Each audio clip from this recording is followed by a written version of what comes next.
You're not distracted, you are being hunted. Every app, every notification, every headline has been engineered by some of the most brilliant minds on the planet with one single goal: to steal the next 5 seconds of your attention. And they are winning, not because you are weak, not because you lack discipline, but because you never agreed to fight a war you didn't know had already started. By the end of this video, you will understand exactly how that war works. And more importantly, you will have the tools to finally win it. But first, you need to understand something that nobody is telling you. Something about why your focus keeps breaking that has nothing to do with your phone. The world used to reward patience. You would sit with a problem, wrestle with it, let your mind wander into it until something clicked. That slow, quiet, almost painful process of thinking deeply was how great ideas were born, how real decisions were made, how people built things that lasted. That world is gone. In its place, we now live inside a machine designed to fragment your attention into pieces so small they can no longer hold a single coherent thought. And the terrifying part is that most people have adapted to this so completely that they no longer notice the damage. Think about the last time you sat in silence for more than 10 minutes without reaching for something.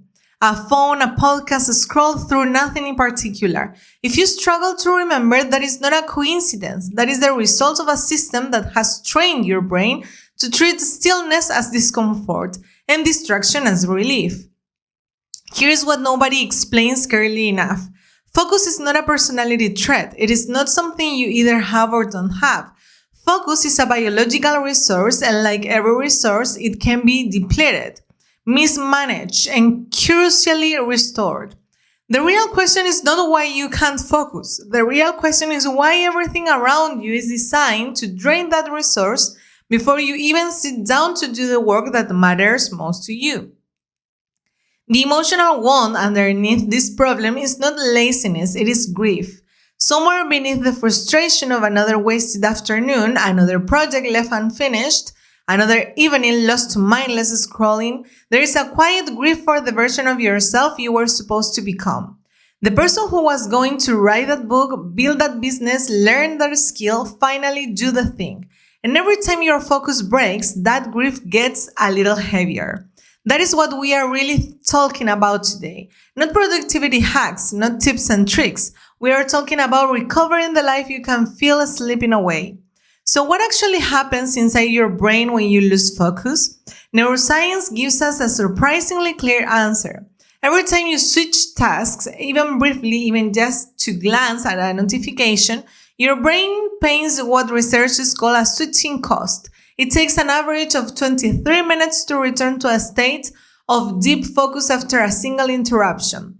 23 minutes. If you are being interrupted every few minutes throughout your day, you're mathematically never reaching the depth of thoughts where your best work lives.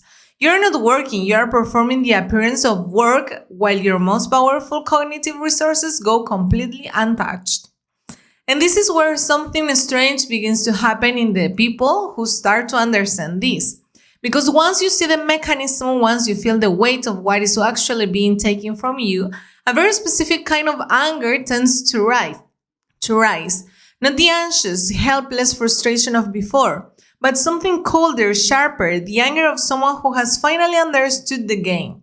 Hold on to that feeling, you are going to need it. Reclaiming focus doesn't start with an app. It doesn't start with a morning routine or a new journal or a browser extension that blocks social media. It starts with a decision about what your attention is actually worth. Because here's what the attention economy never wants you to realize. Your focus is the only truly non-renewable resource in your life. Time can feel abstract. Money can come and go, but the hours of deep, clear, undivided attention you have left, those are infinite. They are irreplaceable, and right now, most of us are giving them away for free in exchange for content we won't remember by tomorrow morning. The first concrete shift is environmental, not motivational. Willpower is a terrible strategy against a system that has been optimized for billions of dollars and millions of hours of behavioral psychology research. You cannot out-discipline an algorithm. What you can do is restructure your environment so that the default choice becomes focus rather than distraction. This means making the distraction harder to reach, not impossible, just slightly harder, because friction is enough to break the automatic behavior loop that your brain has been trained to. But there is a second shift that is less obvious and far more powerful, and this is where most advice completely misses the mark. Your brain doesn't actually want to be distracted, it wants to be engaged. There is a profound difference between the two. Distraction is what happens when your brain is looking for a stimulation and cannot find anything meaningful enough to hold its attention. The solution is not to suppress that anger, it is to feed it with something real. When you reconnect with work that genuinely challenges you, work that is slightly beyond your current comfort level, but not so far that it becomes overwhelming. Your brain stops hunting for escape routes, it locks in. Psychologists call this the state flow. You have felt it before. The goal is to make it less accidental and more predictable. The third shift is the one that will quietly change everything else. You have to stop treating recovery as laziness. The deep rest that allows your prefrontal cortex, the part of your brain responsible for sustained attention, complex reasoning, and decision making, to restore itself is not optional. It is not a reward for finishing your work. It is the biological prerequisite for doing your work at a level that actually reflects what you are capable of. Sleep, silence, walks without headphones, meals without screens, these are not indulgences. They are maintenance for the most powerful machine you will ever own. Now, we arrive at the thing that this video has been building towards since the first second. The thing that most focused advice deliberately avoids because it is uncomfortable. Your attention problem is not going to be solved by optimizing your schedule. It is going to be solved by being honest about what you are avoiding.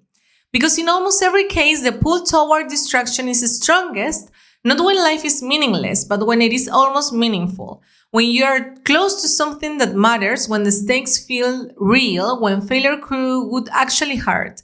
That is precisely when the phone becomes irresistible. Distraction is not the enemy of focus, it is a symptom of fear. Fear of starting, fear of falling short, fear of finding out that even your best effort might not be enough. And here's the answer to the loop we opened at the very beginning. You are not distracted because you lack discipline. You are distracted because you are human, because you care, because something in you knows that the work ahead is real and consequential and worth being afraid of. Reclaiming your focus is not about becoming a machine. It is about having the courage to sit with what matters long enough to actually change it. Protect your attention like your life depends on it, because the life you want to live does.